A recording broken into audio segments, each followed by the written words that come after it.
I'm here with the king of the ID channel, Jim Chandler. I mean, for real, you're a great actor and you are wonderful, and we're going to talk about all the other stuff. But first, the ID channel, because I'm obsessed. You're obsessed? I'm obsessed, and I watch the ID channel a lot.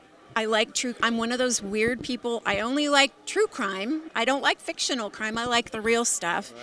You're on there a lot. I am. And Jen told me this. Jen Gotson Chandler, your wife, Who's your that? actress wife, Yeah. this woman over there. That woman right there. Yeah, but she told me, she said, well, if you watch ID channel all the time, you see Jim, and I didn't know. And now I see you a lot. Yeah, that's true. I've done 15 different shows for the Investigation Discovery Channel. A lot of them are filmed in New York area, and I've done 10 or 12 there. I did one in Atlanta, and I just finished one in Knoxville last week. So I'm on there a lot, and it's interesting that the audience really enjoys the true crime as well, because they've tried to produce full narrative format stuff based on true crime, and it doesn't work. Something about the interview, seeing the real people that were involved, and then seeing the narrative format really is what has brought in such a large audience. So thanks for watching. Well, you need to be on there more often, and they need to give you bigger parts. And they need to, but I want you to stay a good guy, because you're usually cops. You're like an investigator guys, and you're the good guys. But you played a bad guy, right? Just play a bad guy on one, and because the bad guys on those are really bad. they are really bad because they do terrible things to people In real life. in real life, and then we have to recreate those things. So So that means you. get caught, which is the good thing, because That means you look like a real bad guy. like a real jerk, but I'm not. But are people going to mistake you for them now? No, not at all. Are you sure? I'm absolutely 1,000% positive. Is he in jail? I think so. Let's hope so, because then they're going to turn you in. He is. What if it's mistaken identity and then they turn you and you get to go to jail? Well, that would not be a fun time. That would really ruin my day, actually. I know how these things work. Are you sure there's no DNA proof of you anywhere around? Yes, 1,000%. It's recreation. It's a set. All right. It's not real. It's not real. It's the ID channel. It's real crime. Yeah, it's real crime, but it's fictitiously drafted into a story. All right. It's okay. All right, let's go to something a little lighter and more happy. More death and true crime, please. Yeah. Okay, good. Some of your movies are so amazing, and I want to talk about. I'm going to just pull one up. Where's Sinking Sun? Saving Grace. Oh, Saving Faith. Yeah. Saving Face. Yeah. Saving Face. I said Saving two Faith. wrong Yeah, we're trying to names. say face here right now. I think so. Saving Face. Saving Faith. I have a lisp. Well, no, I wouldn't have it anyway. Saving Faith. Saving Faith. Tell us about this movie, and where can we get this right now? It's right now. It's available on online platforms, streaming and on demand. But if you want a hard copy, you can find it at Walmart. Or if you're driving down and you stop at a truck stop called Love's, some of those have it as well. We just found out that it's available there too. So it's still in stores, a month going strong, which is really good. It means that people are liking the film, and you will like it too.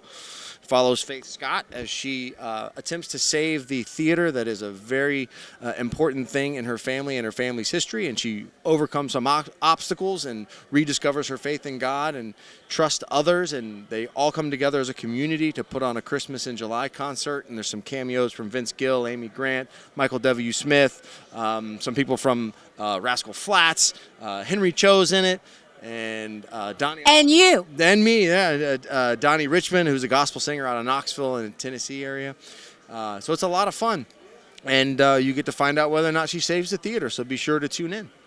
Okay, but I want to talk about something that I am so excited about. Yes. That you and Jen are doing. Yes. The Farmer and the Belle. The Farmer and the Belle. I wish it was coming out this Christmas because I love Christmas so much. Yes. And I'm very excited about it. I may have to wait till next Christmas, right? You may have to wait till next Christmas, yes. But The Farmer and the Belle is a wonderful story about the farmer, played by me, and the Belle, played by the lovely Jen Gotson.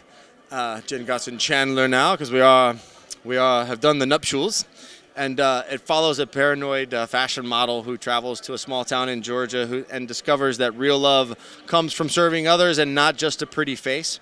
So our film actually has a mission behind it, which is to impact young women and girls so that they realize that their worth comes from something greater, not from something of the world or a man's opinion or the magazines or social media, but that they can be grounded in truth so that they can go out into the world and have that understanding so they don't find themselves in situations where they may feel like in order to be loved they have to participate in something or be a certain way, or we want to avoid that and help instill that from an early age. So it's a comedy, so it's going to be fun to watch, but it has a great message, which will be wonderful for teens and daughters and mothers alike. It's something that they'll be able to bond with and watch together.